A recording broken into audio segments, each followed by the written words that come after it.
The name of the exhibit is Open Storage here at D Block Gallery, part of the Phantom Gallery's exhibition space. And the idea is to allow artists to use D Block Gallery as a storage facility and exhibition space to show artworks that otherwise wouldn't be shown in the public. So we've collected about, there's 23 artists involved, over 30 works from all different genres. There's all different types of work. For example, Steve Schmidt actually took dirt samples from the ground in the gallery and crunched it up, ground it up, and turned it into paintings.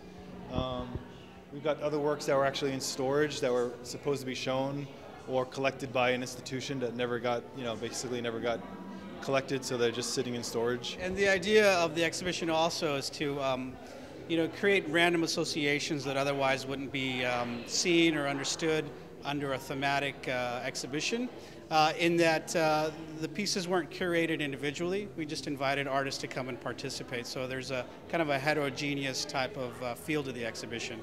The name of the show is Heroes and Zeros. I'm a skateboarder, been a skateboarder for a very long time, and I'm also a photographer, so my two passions come together. This is a collection of work over the past 3 years. There's 125 prints up. Many of them are pro skaters, some are not pros, hence the Heroes and Zeros. Some of these guys get more recognition than others, and that's kind of why I wanted to include them. They're all heroes to me. They're skateboarders. So I was very honored for Neil France to invite me here to do this show. I'm a Long Beach resident, and Long Beach is a huge skate town. There's so many skateboarders, and you can see there's a lot of people here, and I'm just really happy for all the support.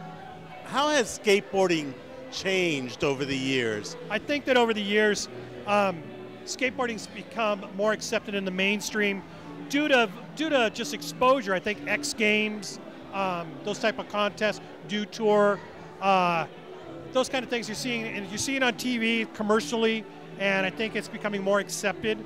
I think that it's interesting to me. I'm in my 40s, and it's no big deal for me to go to the skateboard park and see other guys in their 40s skateboarding. So it's finally reached that era, or I should say, it's finally reached similar to surfing, where there isn't an age limit.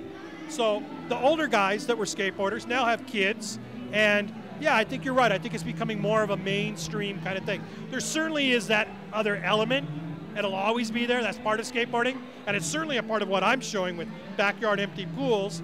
So, and I hope that never goes away. My work is a series of paintings that are working with landscapes. There are landscapes in which I'm constructing domestic structures, domestic homes and structures, and building those homes and those structures out of the wooden panel that I'm painting on. So there's building a landscape on a panel.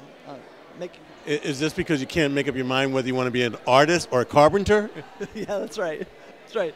An artist is a carpenter. Well, I mean, talk about that. I mean, talk about like what brought this about. Yeah, I mean, I think making a painting is building a structure that people inhabit. I inhabit it as an artist. Viewers inhabit it on a visual level. We inhabit it visually and conceptually. And so my work as an artist is a builder of structures. I'm making things to inhabit visually and conceptually and narratively and so on. What do you call this? I call it kind of my personal mythology, traveling through images and objects and things that are meaningful or stories that are retold to me.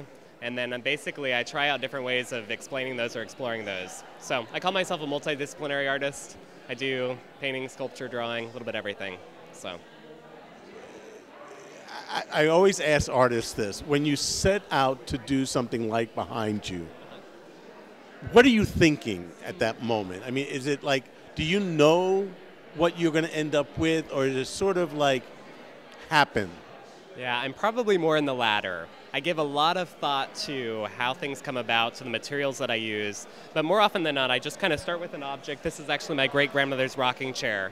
And there was a story told to me that she used to sit in this rocking chair, listen to this radio station called Glory Train.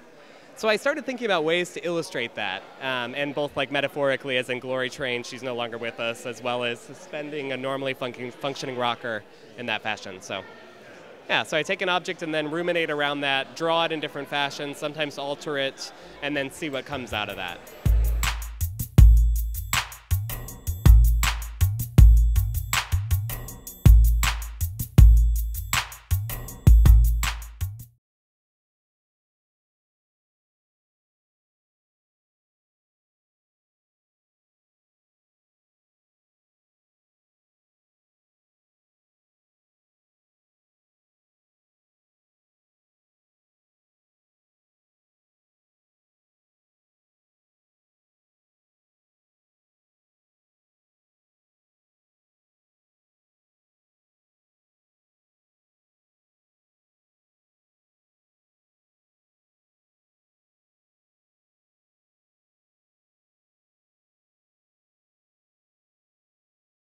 What are most people's reactions?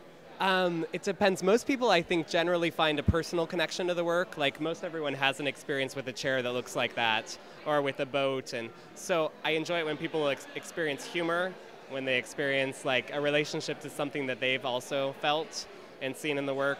So for me, that's the most rewarding part. I enjoy that.